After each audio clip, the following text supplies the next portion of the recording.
suggestion Yes. that I had.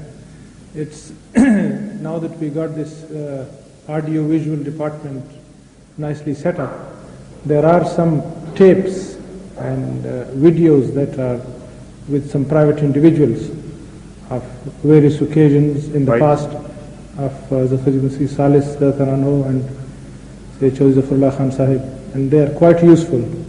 And I was looking through the catalog that they have here. They have here and the it's not complete. So I was thinking if a circular could be sent to some of the Jamaats, and even If they privately own those tapes, they should come to the they should inform us exactly. and send us copies. Exactly. Is that a suggestion? This is it. It's a very good suggestion.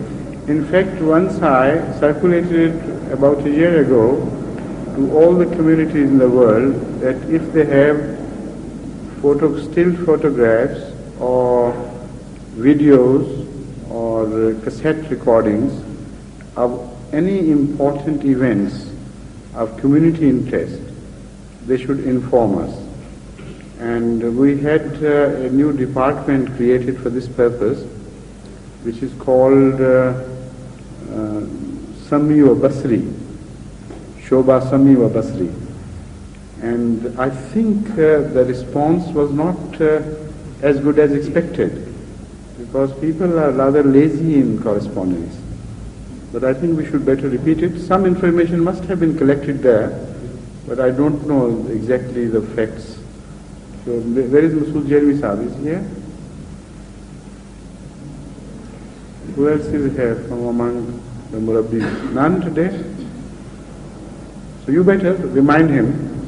Tell him to issue a new circular reminding everybody to send us copies of photographs, slides, or at least a list first to begin with, I think. A list of photographs, still pictures, which are slides, and videos, and also the old-fashioned movie if available. And also that he should write to the center to send us a copy of all the information received so far, with a note whether it is just an information or also the material was collected by the center. So we will be able to preserve our history as well as to make use of some of important tapes.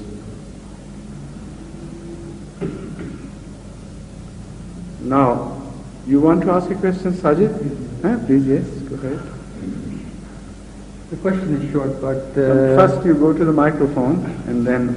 The question is short, but it's an extract from the writings of the promised Messiah. Yes. Have you got the extract that Yes. excerpt with you? Yes, I have. So please read it first, then you, basing on that, you frame your question. Yes. I've written it out. I'll have to put the question to you as it's written. Yes, please. In the book written by Hazrat Ahmad called Sitara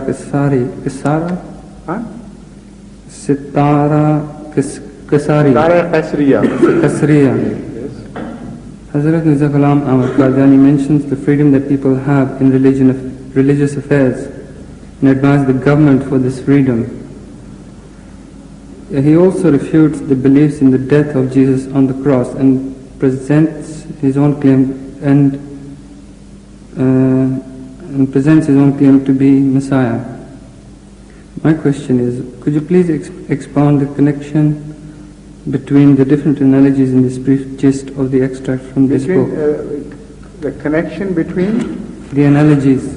Analogy of Hazrat Masih Maud with Jesus Christ? Yes. Peace be upon him? Yes, yes. I understand that.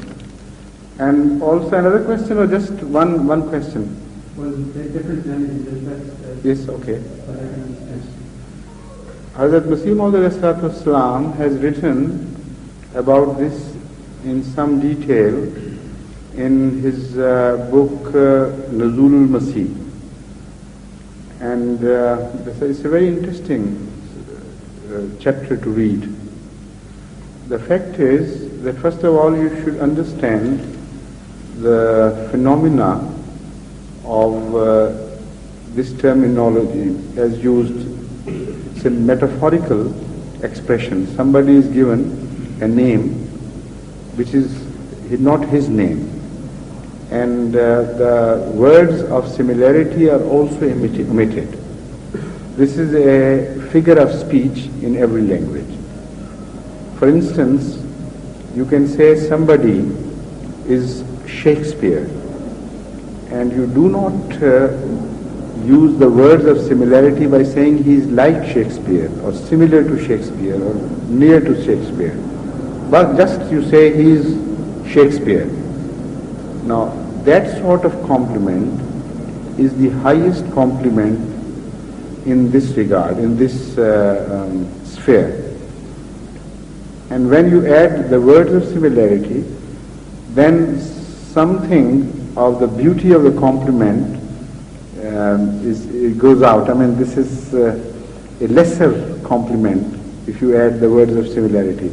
Like if you say somebody is like Shakespeare, that's a very small compliment as compared to when you say he's Shakespeare. Or if you say somebody is like a lion, that's also a compliment, no doubt. But if you say he is lion, that's much different and much more forceful. So when you use this figure of speech in various languages, it's a common factor everywhere, then you do not have to produce more than one similarity before you use this compliment for anybody. Even just one prominent characteristic of one person is apparently transferred to the other. And when you call somebody a Shakespeare, it does not have to be a British. It does not have to be in shape and figure and other habits like Shakespeare. Nationality is not important in this. Any other factor is just irrelevant. Just Shakespeare's importance has to be found. That importance lies in his being a dramatist of the greatest order, of the highest order. So if somebody is a dramatist, that's enough. And it suffices to call him a Shakespeare if he has no other similarity.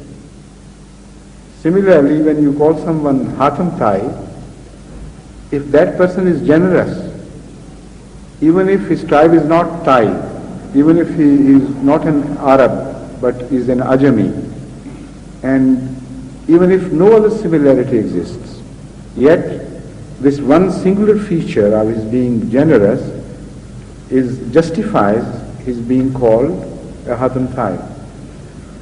So when Ahazrat sallallahu alayhi wa sallam calls someone in his ummah Masih, first of all you must understand the basic characteristics of a Masih. And if they are present, it is justified to call that person a Masih. What is the differentiating feature? What is the distinctive feature of Masih? That has to be understood. But not only that, in this case, the similarities do not end there. They are much more than the ordinary usage of this term in ordinary languages. Even if one particular feature of Masih was present in Hazrat Masih Maud alayhi salatu wasalam, it was distinctive in Masih. His being called a Messiah was justified. That is my argument. But if you find many other similarities on top of that, then perhaps it is so evident that only a blind man misses the analogy between the two, can miss the analogy between the two. So I begin with the central point. What is Messiah as distinct from other prophets? That has to be understood. And what was the role of Messiah in the background of Judaism? Because it was the first time in the world among known religions that the term Messiah was used. as a prediction. And it was promised that a Messiah would appear among you. His name was Jesus Christ, but his office was Messiah. So this is why I repeat the word Messiah, not Jesus Christ. Jews were expecting someone to appear in the name of Messiah.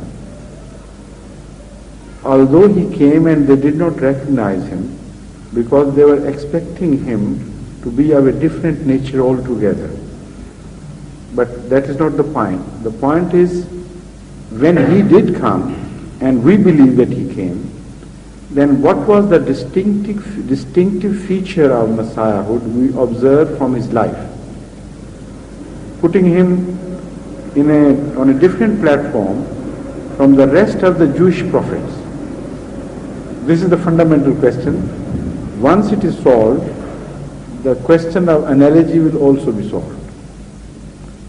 As I see it, previous to him, the Jews were permitted to take their revenge, and they were within their rights, of course.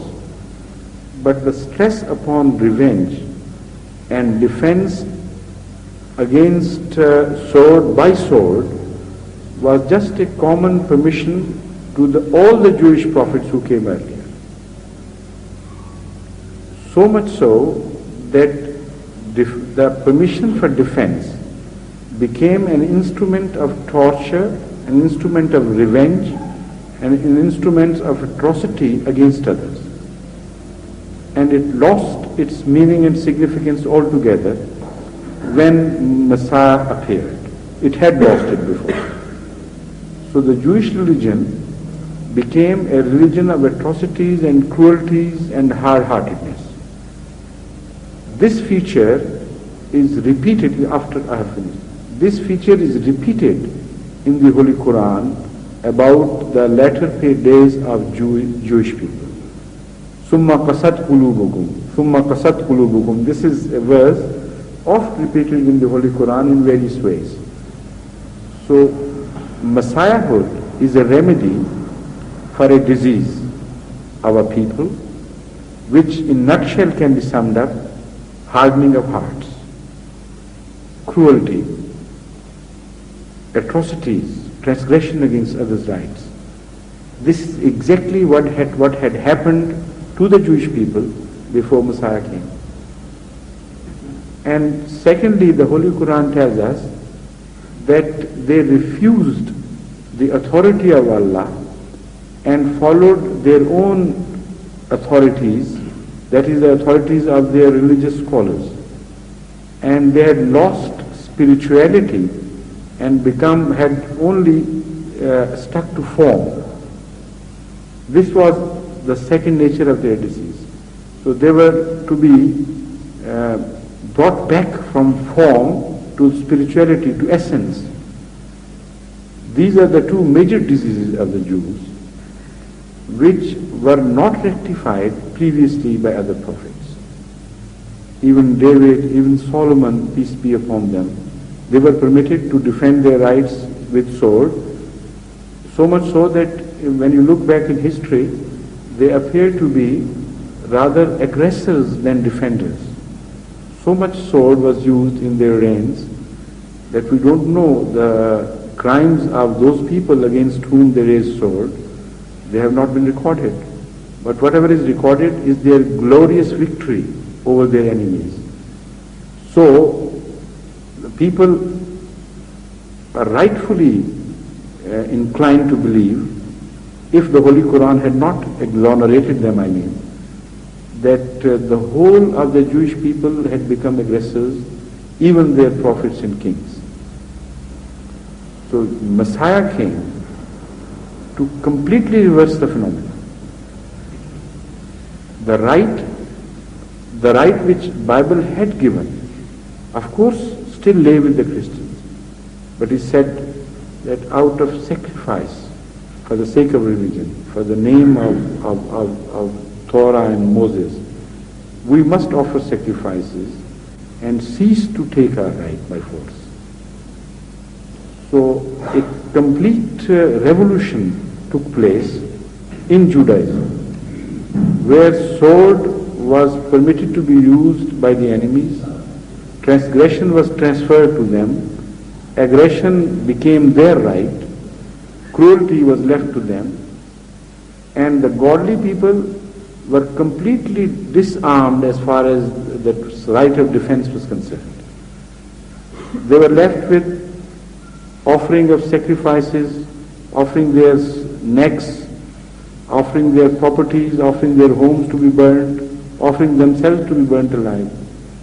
This is Messiahhood. Now you read the entire history of Judaism. Without accept this, you cannot distinguish Messiahhood from the other phenomena of prophets. And this is not all. Sacrifice a long history of persecution, a long history of apparent defenselessness against most powerful enemies and cruel enemies, yet progressive victory of the weak against the offender and the powerful, without there being any arms involved in defense. This is Messiahhood. Now when you look back again to the origin of Judaism, that is, let's start from the time of Torah, you will understand that Hazrat Moses was the first lawbringer, and it was right from his time that an allegation was being made against him that you are not a rational person, you tend to win by force. And the Holy Quran also preserved one of such allegations, that you want to enforce yourself through means of power and oppression. That allegation continued to build during the following periods in Judaism. If Jesus Christ, peace be upon him, had attempted to defend these prophets by logic, by words of mouth, by quoting scriptures and histories and this and that, nobody would have believed him.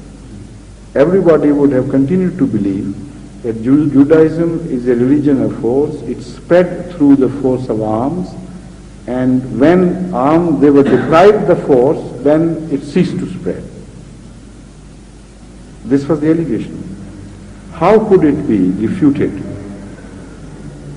Through exactly transforming the whole situation.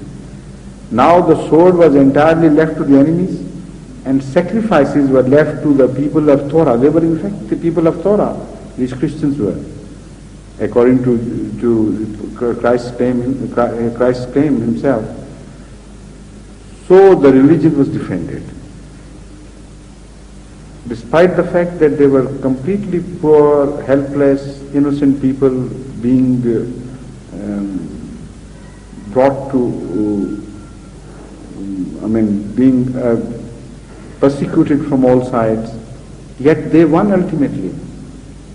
So if it was sword which won in the first instance, then how it came that in the second instance, a completely soulless people won with the same message. So that established that it was the beauty of message, the force of message from Allah, the help from Allah, which had become victorious even in the first instance. Now the same thing is repeated in our time. To begin with, Hazrat Muhammad Mustafa sallallahu alaihi wasallam was a lawbringer like Moses was. He was similar to him according to the claim of the Holy Quran. He was permitted to defend himself against the sword which was raised against him by the enemies first. And when the atrocities went beyond all limits, then he was permitted. But once he was permitted to defend, the enemy started talking about a link between the spread of Islam and sword of Islam. And the whole world started talking against him and his followers and the later so-called caliphs but kings of Islam.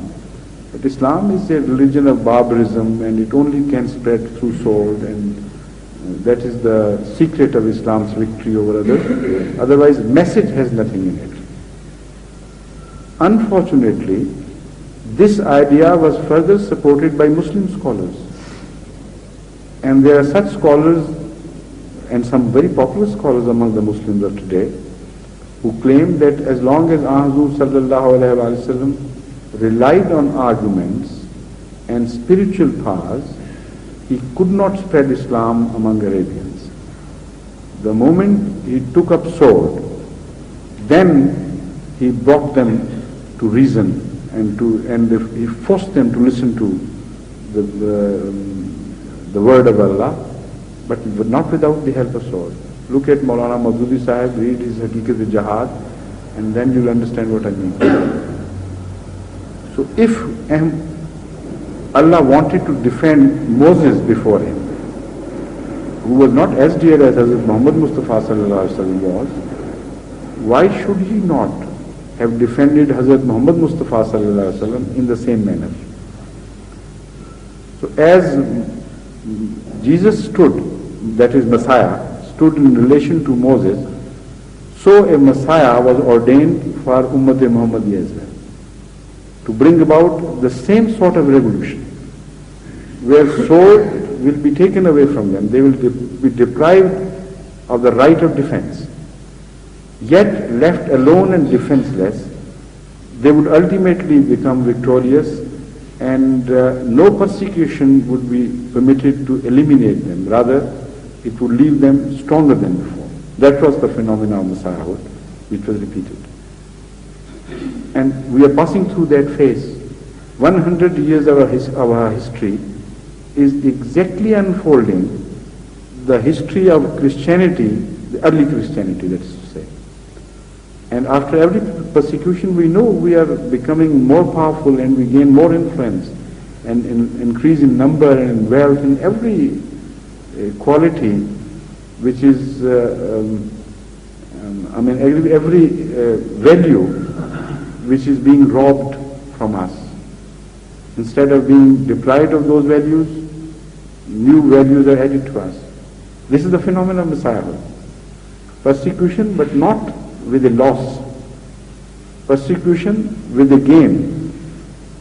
And this is how we are defending Hazrat Muhammad Mustafa sallallahu alaihi wasallam through our blood and our sacrifices.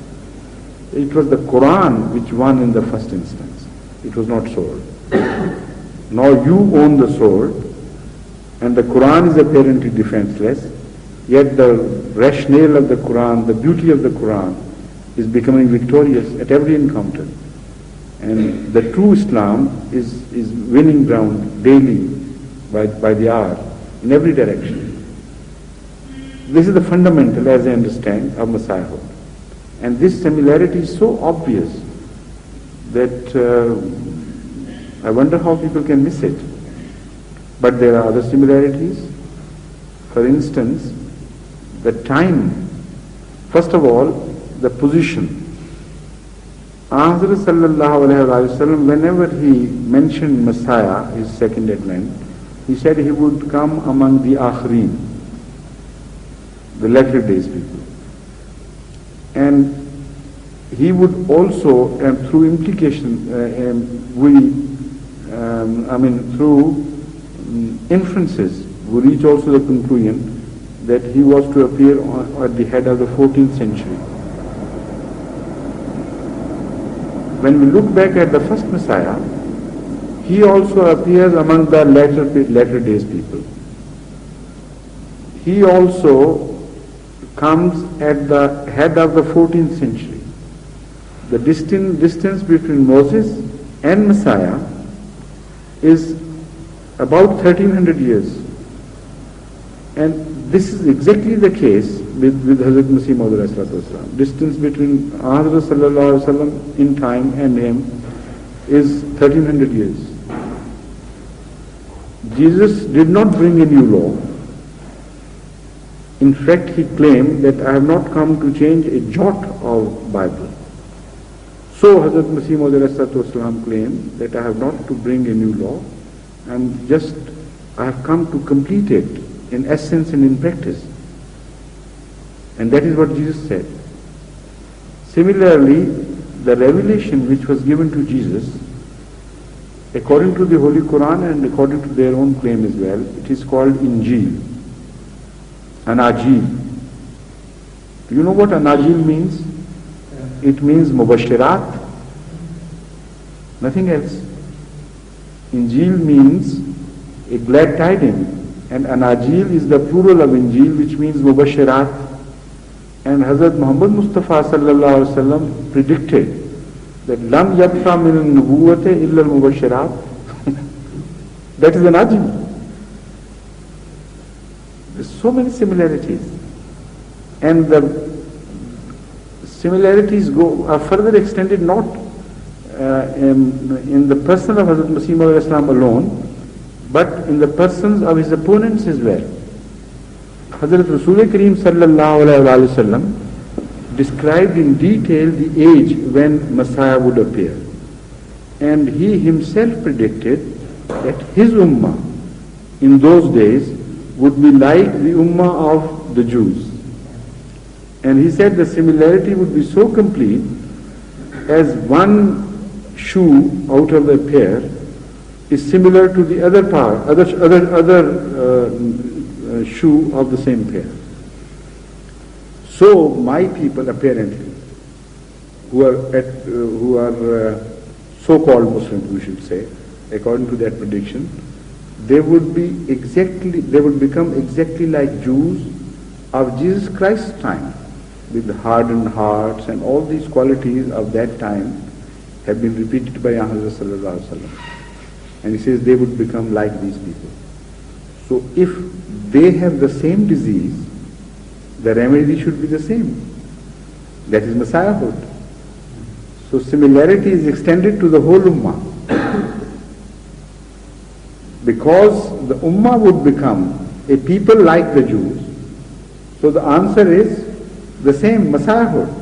That is the only cure for such a people. To bring them back from form to spirituality, from aggression to a defenseless sacrifice.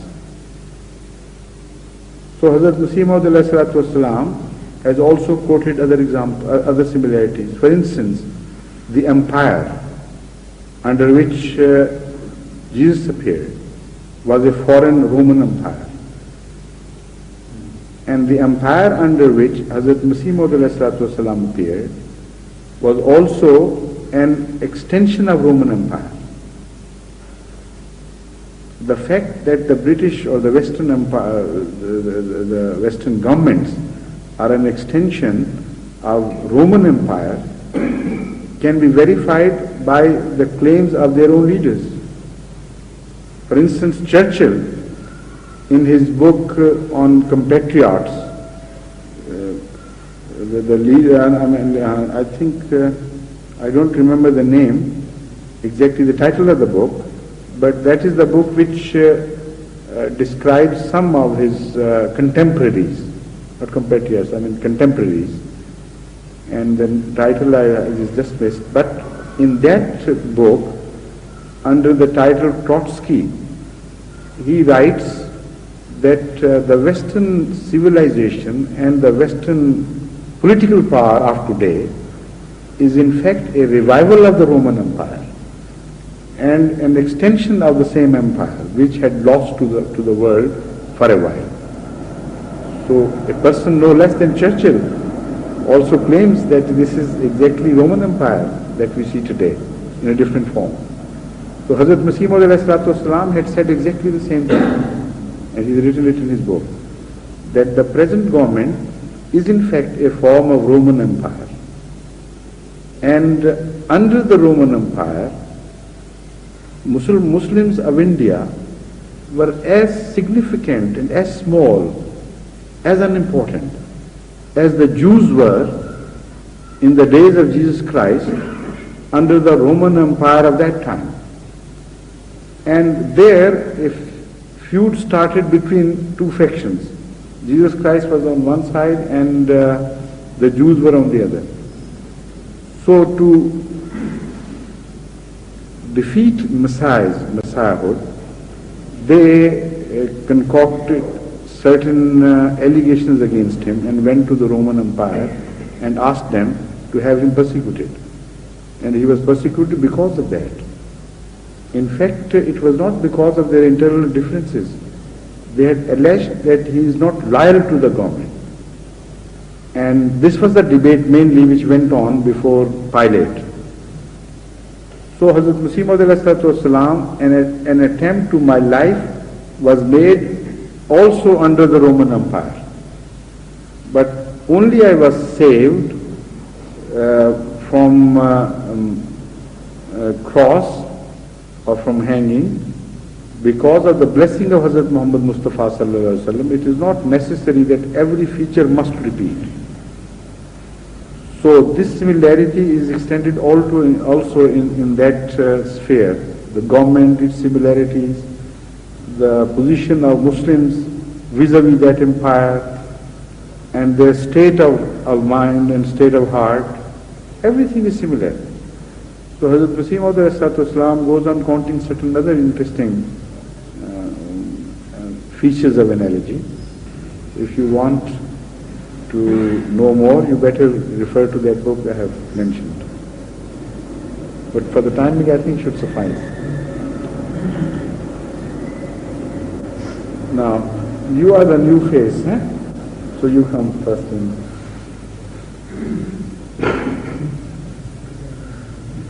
First of all, introduce yourself. Yes. Thank you, sir. I'm Muzaffruddin Ahmed Khan. Beg pardon? My name is Muzaffruddin Ahmed Khan. Yes. And I'm the son of Chaudhry Imtiazuddin Ahmed Khan. Chaudhry? Imtiazuddin Ahmed Khan.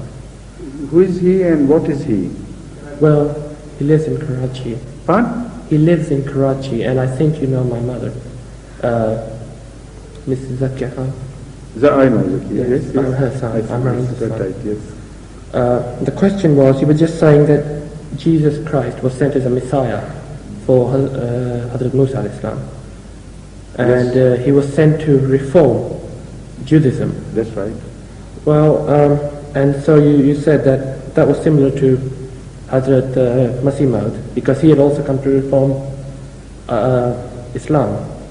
Reform Muslims, not Reform Islam. Muslims, sorry. Please. Yes. And also But- in the first instance, Jesus Christ came not to reform Judaism, but to reform Jews. That's right, yes. Well, when Jesus Christ came, we know that he changed the whole religion by... He So- didn't. That is a misconception. I understand your point. Yeah. The fact is that Hazrat Masih Maud has repeatedly pointed out that Christianity was set on the course of deformity by St. Paul in the first instance. And once the ball was set in rolling in that direction, then ultimately, gradually it got corrupted into a religion which is no longer recognizable as the religion of Christ, peace be upon him. This is why when we discuss this subject with Christian scholars and Christian people in general, we prove it from the Bible that Jesus Christ, peace be upon him, did not come to change the law.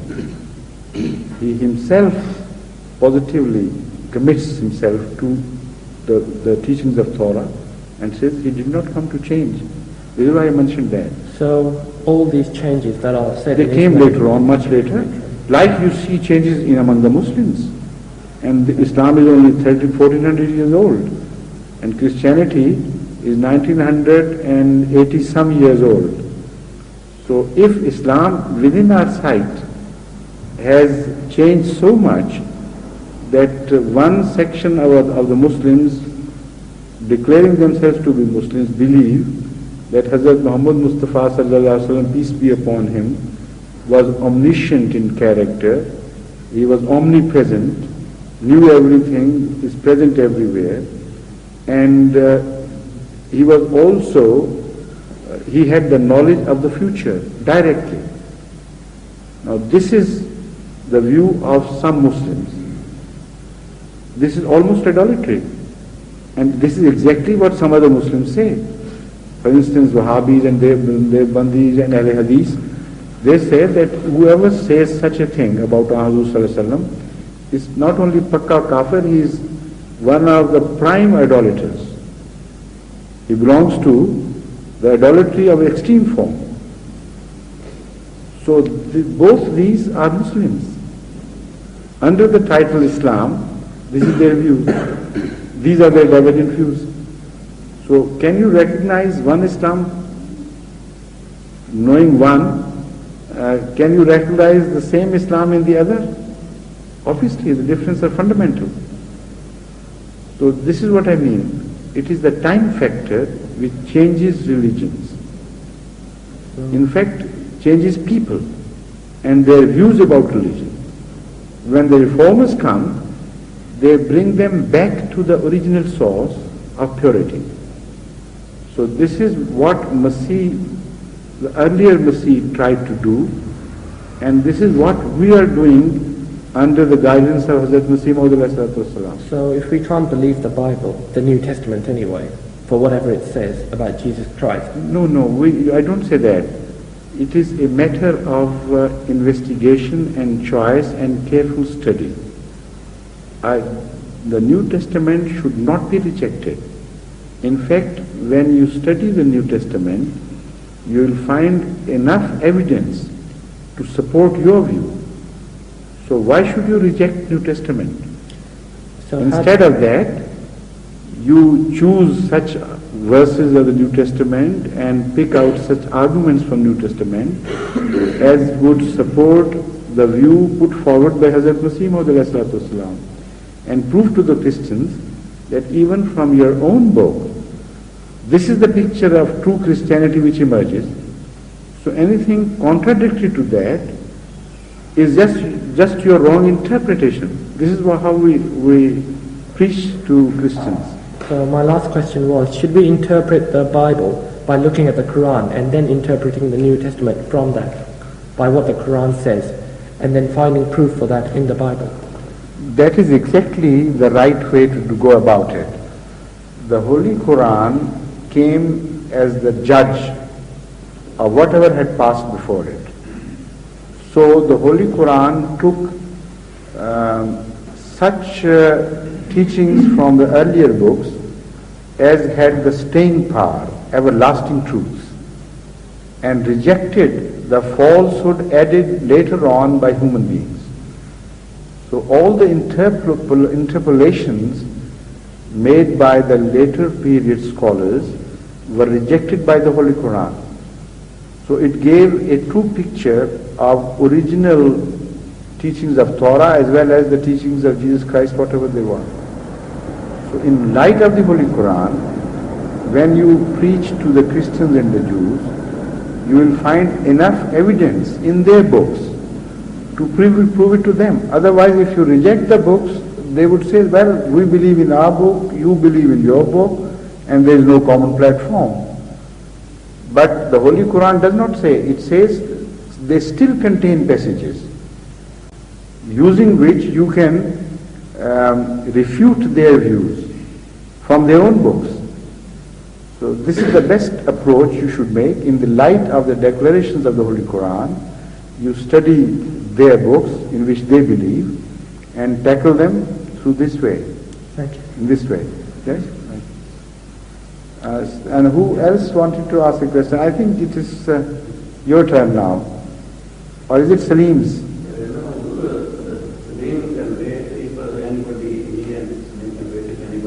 Yes, okay. Good. So it's Dr. Khalifa Abdul Manan, no doctor, engineer. Khalifa Abdul Manan has come from Canada. So I think we better give him a chance first. Right? You agree to that? Well, if he agrees to that, What? I can abdicate in his favor if he wants to. No. He is a daily feature, a fixture with us nowadays. So you are just a temporary visitor. I think you should be given first right. Hazur, there is a revelation of Allah to Hazrat Masih Maud wasalam. Muhammad Mustafa Pana Gazi हुए किला हिंद में.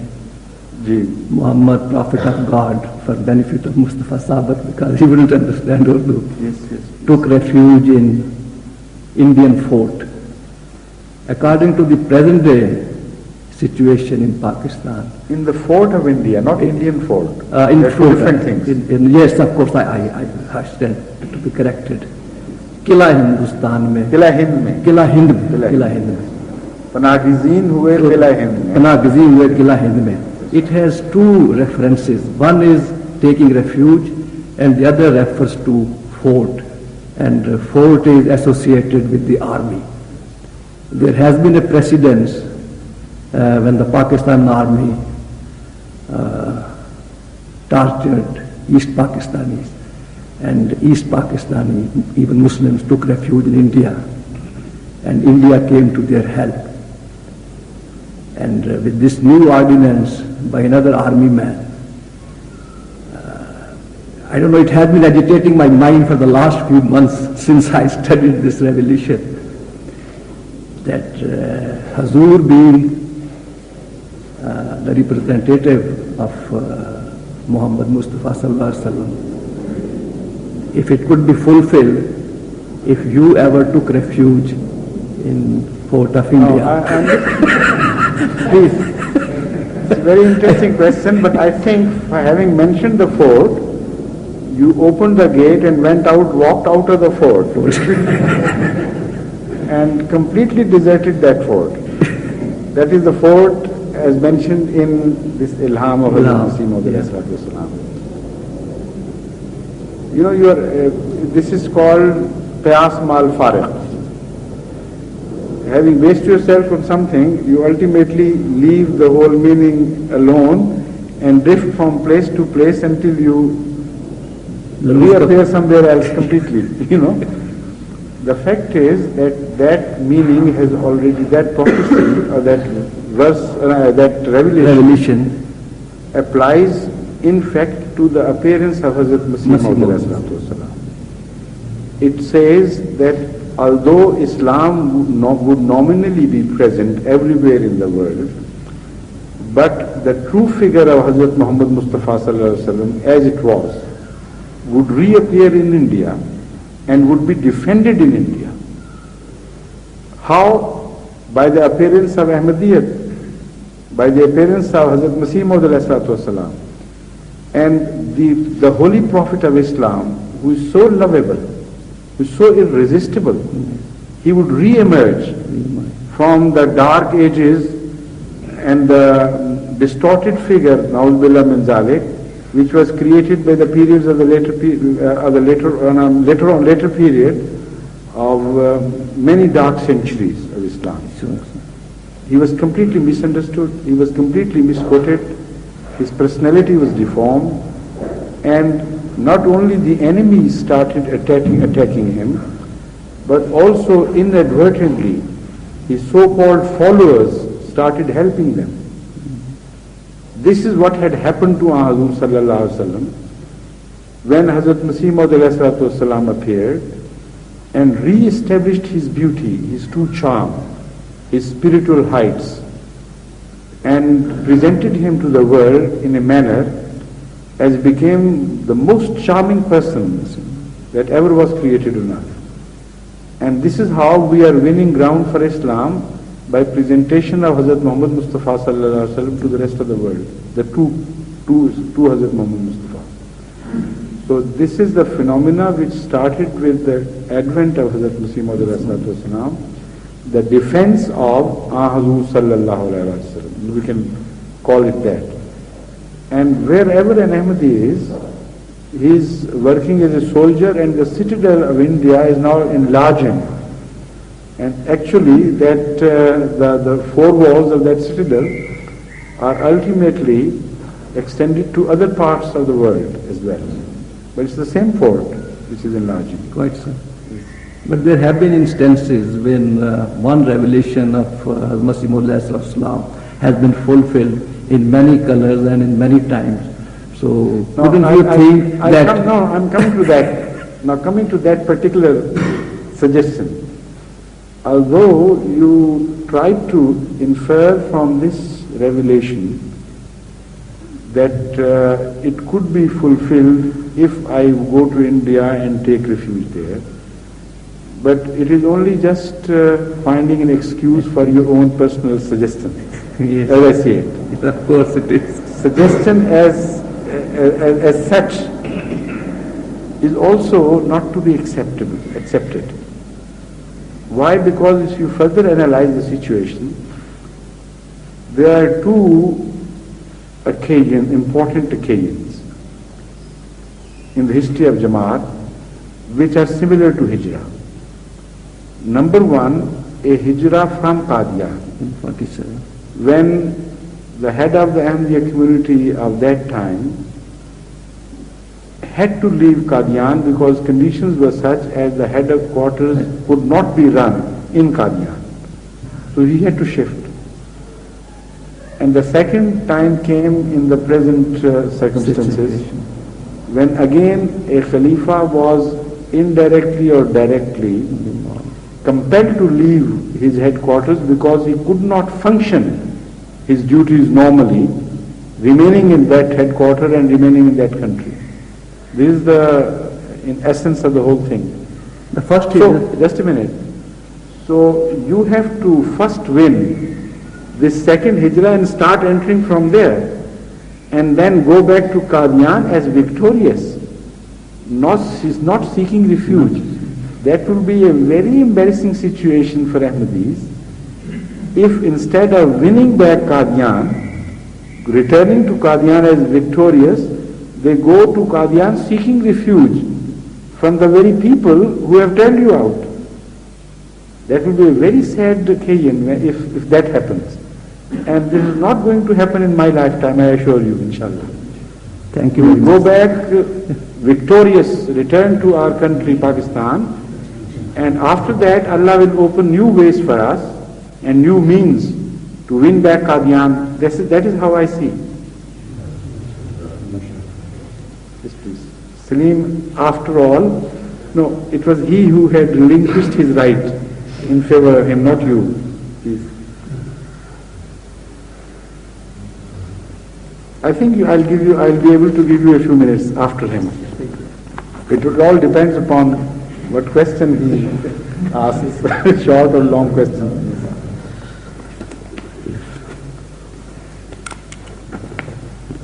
Hazur, Assalamu alaikum. Wa alaikum salam wa rahmatullah.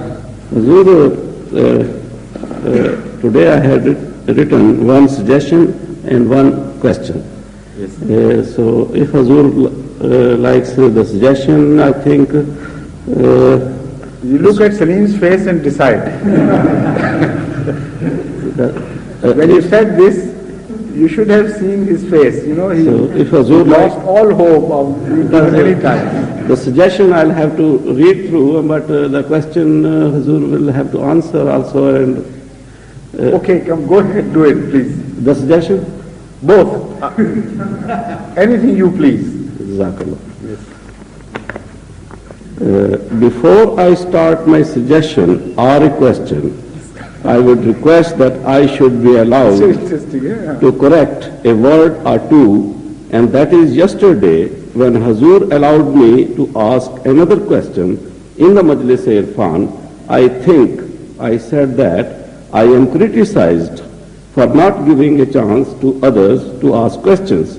I apologize for that, and that what I should have said, that I may be criticized for not giving a chance to others to ask questions. Thank you for that rectification. And your apologies, although they were not needed, they are accepted. Jazakallah. I'm so sorry for that. Not at all. I mean, there's nothing wrong It's about it. written, Hazur. Now tomorrow you may have to take this apology back. No, Hazur, again you'll have to confirm the apology.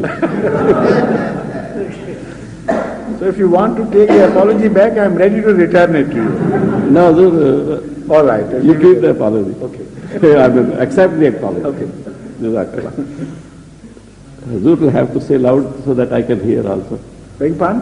Hazur will have to say louder so that I can. Okay. All right. You first address yourself to this microphone. Hazur, Yes, that's better. Hazur has already If you shift slightly to your confirm right, my apology. if you shift slightly to your right, yourself. Shift slightly to your right, the ladies would also be able to hear your voice. So should I repeat the apology here or do accept it?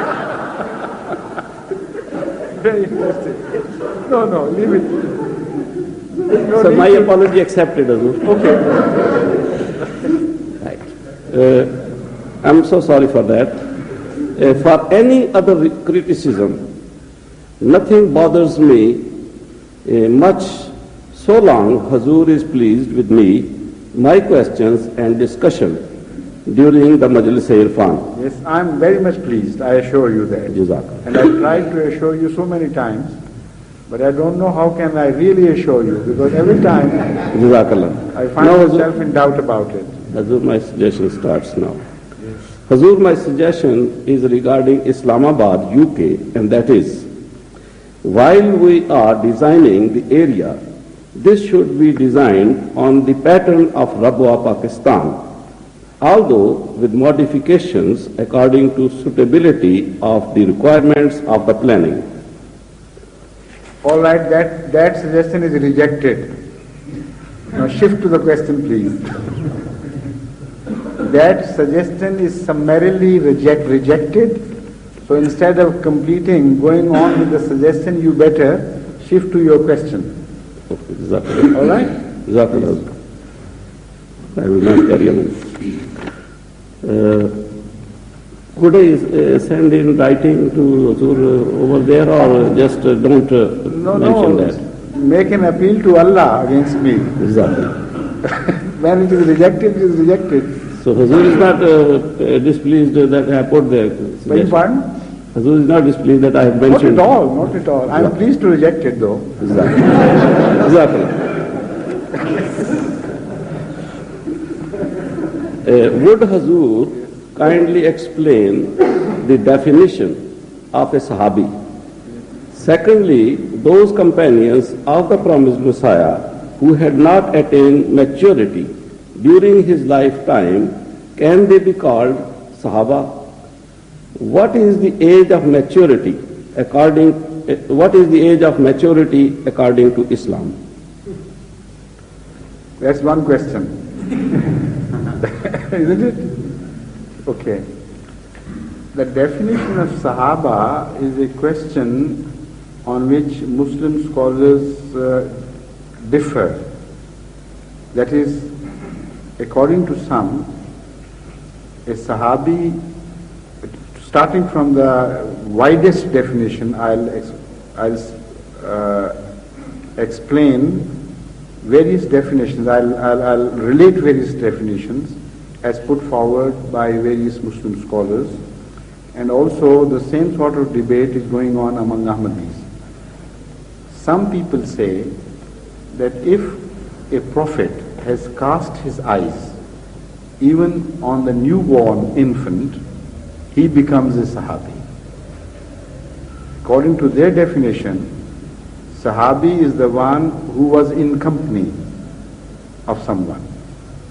So that is not necessary that that person who is in company is conscious of the fact, or he is mature or immature, that these factors are irrelevant. You get the physical proximity to someone and you become Sahabi. This is the widest definition. And also they support this with this idea, with the assertion that the Prophet's looks are not like ordinary looks. If they have cast their look upon someone, that person, that recipient of their look, their attention, is definitely blessed. He draws some benefit out of it. So you do not have to be a conscious person to draw that benefit. Even if a prophet casts his eyes upon someone, he becomes blessed. I mean, that is their definition. The other people say no, because a prophet casts his eyes upon kafirs, upon infidels, idolaters, and so many other people. So they don't become Sahaba. So there is more to it. Something else should be added to that definition to define a people who are really and truly capable of being called the companion of the Prophet. According to them, companionship is a two-way weapon. It is not only the person who is giving blessing. If somebody is incapable of receiving blessing and he is called a companion, then the blesser would be misjudged by the posterity. And so we should be very careful as to declare someone being a companion of Hazrat Muhammad Mustafa sallallahu alaihi wasallam. And for that, then they started differing with each other as to which age should be declared the fit age for being called a companion. So some people say that if anyone in his not maturity but in his childhood has heard something from Hazrat Muhammad Mustafa sallallahu alaihi wasallam and has remembered that thing, and later on after his death he remained a Muslim and remained a pious person, such a person, however small his age be, at the time of meeting Hazur sallallahu alaihi wasallam would be called a companion. That was agreed upon by some. But they started differing about the age. Some said any child remembering anything. Some others said no. He should be of some age where he receives impressions. He learns things and discusses things. So just not one word, memory of one word is not enough. There should be more to it. So people started adding more restrictions to the definition of companionship. And some people thought that one has to be a mature person. A mere child cannot be called a companion. And those people who tend to believe that a higher age limit should be imposed upon a companion also infer from the Holy Quran and say that the companions of Hazur sallallahu alaihi wasallam, as described in the Holy Quran, as called Rizwanullah, and other properties and attributes are given about, other attributes are described in the Holy Quran, they are of such nature that we can safely infer that all those people mentioned are not children. They are mature people who are fighting the cause of Islam with Hazur sallallahu alaihi wasallam, who are participating in all the obligations and responsibilities and discharging their duties. So these are the people who are referred to as companions of the Holy Prophet, not mere children. So they further narrow the field and say no, maturity is a must, and in maturity, if you have received the benefit of Hazur sallallahu alaihi wasallam's companionship, you can be called a companion, not otherwise. But the truth lies in between. We know that some of Hazur sallallahu alaihi wasallam's companions who rose to great heights, scholarly heights and spiritual heights later on, were mere children in the lifetime of Hazur sallallahu alaihi wasallam. Ibn Abbas, Ibn Masud was an old one. Ibn Abbas was a mere child in his lifetime. And he was blessed by him. He prayed for him that may Allah show reveal the secrets of the Holy Quran to you.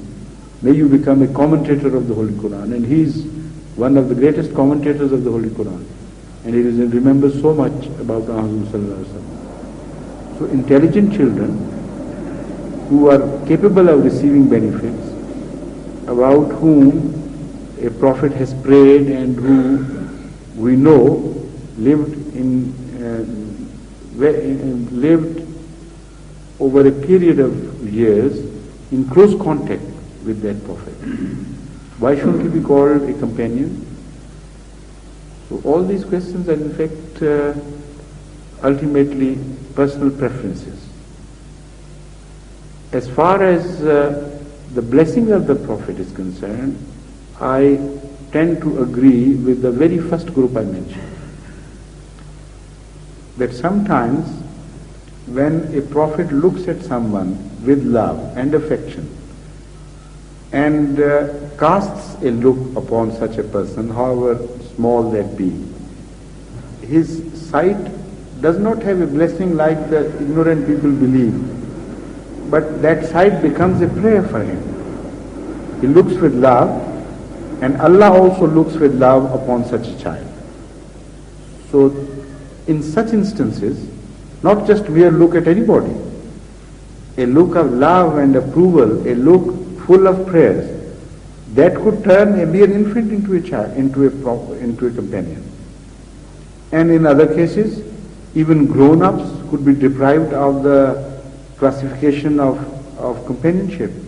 Because we know many of the adults who were known to be Muslims, who came into daily contact with Hazur Sallallahu Alaihi Wasallam, were munafiqeen. We can't pinpoint them because the Holy Quran has not mentioned them in name, but Holy Quran has told us definitely that Hazrat Sallallahu Alaihi Wasallam recognized them from the signs appearing on their faces. He was so shrewd, so deeply intelligent, that he immediately understood the type of person he met. The Holy Quran bears witness that Hazrat Sallallahu Alaihi Wasallam was never deceived by munafiqeen. He fully understood them. Yet neither he revealed their identity, nor Allah wanted to disclose their identity, and they are still labeled as Sahaba. So it is possible that some of adult age, who apparently in form are companions, but in truth are not companions of Hazur Sallallahu Alaihi Wasallam, not those as mentioned in the Holy Quran anyway. So the truth lies in between the two extremes. And we do not stand in a position of debating these issues in particularization. In general, this should suffice that it is possible in principle for a child to become a companion in the sight of Allah, and it is also possible for an adult not to be counted among companions in the sight of Allah. Who is and who is not, the knowledge is with Allah. In detail, we have neither an authority nor enough evidence available with us to declare each one whether he is a companion or he is not. But in general principle, we know that in Ahmadiyya, for instance, the word Raziullah has been used about such children who died as infants in the time of Hazrat Masih Maud. Not infants, but young boys or girls at the time of Hazrat Masih Maud. For instance, Sahibzada Mirza Mubarak Ahmed Sahib, who died at the age of 4.5 years or so. And he is called a Raziullah. And similarly, my mother, who was a mere child at the time of Hazrat Masih Maud's death, she had not reached maturity.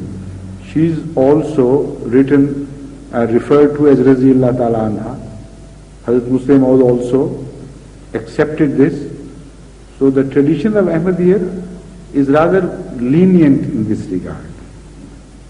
But in some other respects, the attitude of the Jamaat is rather strict. For instance, when a person is to be buried in a very special part of the graveyard, where only the companions of Hazrat Masih Maud are buried, the existing decision regarding that is that only those should be declared as Sahaba fit for the purpose of burial in that particular place, who are known to have seen Hazrat Masih Maud and heard him and remained in his presence, at the time of maturity. And for that, the age of maturity set by the Jamaat Ahmadiyya, Majlis Shura, is 12 years. So the second part of your question is the age of maturity. That is also a very variable factor. From country to country, from race to race, and even I have noticed from family to family, the age of maturity varies. Some people become mature at early age, some at a very late age, and also it is individual to individual, it also varies. For instance, some children are retarded and they reach the age of maturity much later in their life. So this is a question about which we should not bother. For generalizations, because each individual cannot be examined about his maturity, people form some rules, thumb rules, and the governments also form some thumb rules. For instance, here, a girl becomes mature if she reaches 18 years of age, and a boy becomes mature when he reaches 21st year of his age, or completes the 21st years of his age. So that varies from country to country. So that is for a convenience purpose. As far as Shariat goes, it does not follow the laws made by various countries or regulations of convenience. Islam goes by the realities. So as far as the Shariat is concerned, it would become applicable to an individual whenever he becomes mature, not before. And sometimes if he is mature and retarded, then it will not be applicable in full extent, only it will be partly applicable. These are two questions which I remember. Which was the third one? Or was it not the third? I mean, was there not a third? Maturity was the third one. And, so I have missed the second one. I have missed the second one, have I? Hazur has also explained the second one, because Hazur said some of the Sahabas of the promised Messiah were in a young age. That's right, yes. Hazur has explained all the things. Thank you. Jazakumullah. Now I think there is no time for another question. So poor Salim, shall we be kind to him and give him a chance? If your question is of a nature that it can be answered in a short time, then I'll answer the question. Otherwise, we'll defer it till tomorrow. I mean, question can be asked, answer may be given tonight or tomorrow, right? Because you know, in Urdu and Punjabi particularly, they say, "Anu sawal aaya hoya hai." You know, which means that he can't withhold. It's bubbling from within. So, Zur, I can ask tomorrow if you. Yes, as you please. As you please. So as you said. Or I try to explain yourself in English. Because for the benefit of those who listen to the recordings, yes, sir, it's better if the questions are framed in English. So, sir, it's in English. Oh. Go ahead. Sir, it's a verse of Holy Quran, Surah Fatah. Surah Fatah? Yes, sir. Yes. Muhammadur Rasulullah wallazina ma'ahu ashidda'u alal kuffari ruhama'u bainahum tarahum ruk'an sujjadan yabtaghuna fazlan min Allahi wa rizwana sima'uhum fi wujuhihim min asar as-sujud zalika masaluhum fit tawrat wa masaluhum fil injil kazarain akhraja shatahu fa'azarahu فاستغلظ فاستوى على سوقه يعجب الزراع ليغيظ بهم الكفار وعد الله الذين آمنوا وعملوا الصالحات منهم مغفرة وأجرا عظيما. The translation is to it No, first tell me the question. So my question is this, that this verse does apply and holds good for the present situation of our time.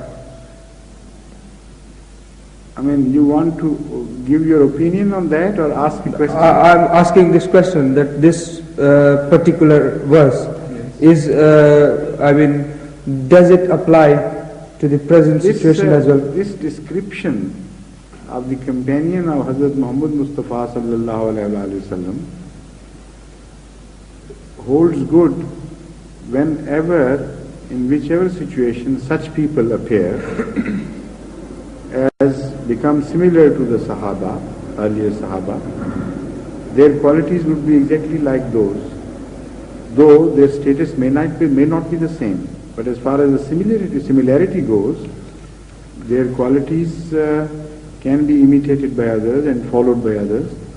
And in this regard, this is a timeless declaration. Muhammadur Rasulullah wallazina ma'ahu is to be understood from in two ways. Number one, ma'ahu means those people of his time who have sided with him. And secondly, people who in any time, at any age, have started siding with him, that is helping the cause of Islam and the cause of Hazrat Muhammad Mustafa sallallahu alaihi wasallam. Because Ma'u is a timeless phrase, so it can be applied to both these situations. So in the first sense, it can be only strictly applicable to those of the companions of our Hazrat sallallahu alaihi wasallam who believed in him, who supported him, and offered sacrifices in his cause. They are the people in the first instance who are referred to as Wallazina Ma'ahu, and those who are with him. And whoever follows in the later ages the example of those people who were with him, secondly, they can also be referred to as counted among this verse if they follow the footsteps of those people who were with him truly and honestly. They can be counted, and in this regard this verse becomes timeless. So it's not only applicable to our time, it will be applicable to any time before or after us. Only you have to be Ma'u. Yes? So, but there is identification, apparent identifications of those people in Torah is Ashiddā'u 'alal kuffāri ruhamā'u bainahum tarāhum ruk'an sujjadan yabtaghūna fadlan min Allāhi wa rizwāna. This is the description. Yes. The description itself is timeless. Fi wujuhihim min asar sujud. Yes. But this description. Simahum fi wujuhihim. Yes. So what? I mean the mark of the prostrations. No. It's not that gata which you are thinking of on the forehead. No. That's what you want to understand? Yes, sir. I want to ask. Is that all? No, sir. You are interested only in that gata? No, sir. So the last point, sir. You have explained this. Okay. The last point. The simahum fi wujuhihim min asri sujud means a completely different thing. If that so-called gata should be taken as simahum, then only those people would be pious who have that sign on their forehead. And most of those people, as we see them today, are the greatest culprits of the world, of the time.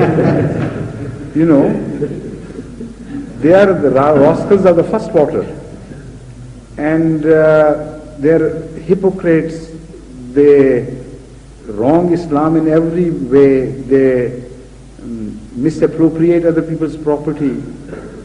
They commit crimes against poor, helpless, innocent people. And they tell lies in the name of the Holy Quran, in the name of Islam, and do everything wrong in the name of religion. Yet they have that gata, that sign on their face. So are these the people referred to? It's impossible. That sima is a completely different thing. That sima is not on the forehead, it is fi wujuhihim. Wujuh means the whole face. It shines with the inner beauty. That sima is a completely different phenomena, which means that if you are truly noble within, signs appear upon your face, whether you are dark in color or yellow or red or whatever be your complexion. There is something added to your bearing, that your face, which speaks of the hidden beauty that you have acquired, that nobility through submission to the will of Allah. So that sima is of two types. On the culprits and the corrupt people also some sort of sima appears. For instance, if you look at the face of a corrupt thanedar or a patwari who has all his life indulged in misappropriating money through hook and crook and has been committing crimes against humanity, their faces are telltale faces. Immediately you set your eyes upon them, you know that all their lives they have led a life of corruption. And the truly pious people have a different face altogether. This is why many at the time of Hazrat Muhammad Mustafa Sallallahu Alaihi Wasallam set their eyes upon him and believed in him. There was no partition between the two happenings. To see him was to believe. And this is exactly what Hazrat Masih Maud has said about him in a more beautiful way. He doesn't say to see him, to know him is to believe. He says to know him is to love him. That is a step forward. So he said, Agar khahi dalili ashiqash bash, Muhammad hast burhan Muhammad, peace be upon him. If you want to find out a supportive argument in his favor, I mean you are in search of some argument, some evidence in his favor, he is not one who stands in need of such arguments. Only it is for you to set your eyes upon his face and begin to love him. The greatest evidence in favor of Muhammad sallallahu alaihi wasallam is Muhammad himself, his personality. And when you look at the personality, then it will be irresistible personality for you. If you know him truly, you will obviously, positively and instantly fall in love with him. That is the message conveyed in that small couplet. It's so beautifully said and so forcefully said that even the most prominent enemies of Ahmadiyyat had to give tribute to this couplet. For instance, Zafar Ali Khan. When he read it, he fell in love with this couplet. And he wrote it, publicly committed himself to this. That of all the praises that he had heard of Hazrat Muhammad Mustafa Sallallahu Alaihi Wasallam, this was the greatest by Hazrat Masih Maud Alayhi Wasallam. And he had written it in Mansurabad on his mosque and some other verses of Masih Maud Alayhi Wasallam. That is Sima. The inner quality enriches the whole personality and begins to seep through every pore of your being. And because face is the index of personality, so the Holy Quran mentions face, not the forehead, as the indication of the hidden personality. And it says, truth appears and overflows and appears on their faces. And everyone begins to know. This is Simahum, and this is again a timeless feature. All these characteristics which are described about the companions of Hazrat Muhammad Mustafa Sallallahu Alaihi Wasallam, they are timeless. Anyone, anywhere in the world, who appears to be in the company of Hazrat Muhammad Mustafa Sallallahu Alaihi Wasallam in characteristics, he would be covered by this verse. Is it all right? Another question? After the last one? Pardon? One clarification, Hazur. Hazur has rejected my suggestion regarding Islamabad, but I have two other suggestions, not for the Majlis. Oh God, listen.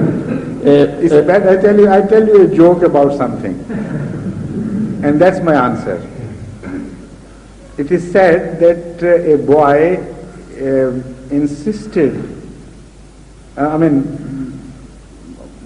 begged his father to give him 1 anna, and insisted so much, his father was fed up. He said, "No, I reject this."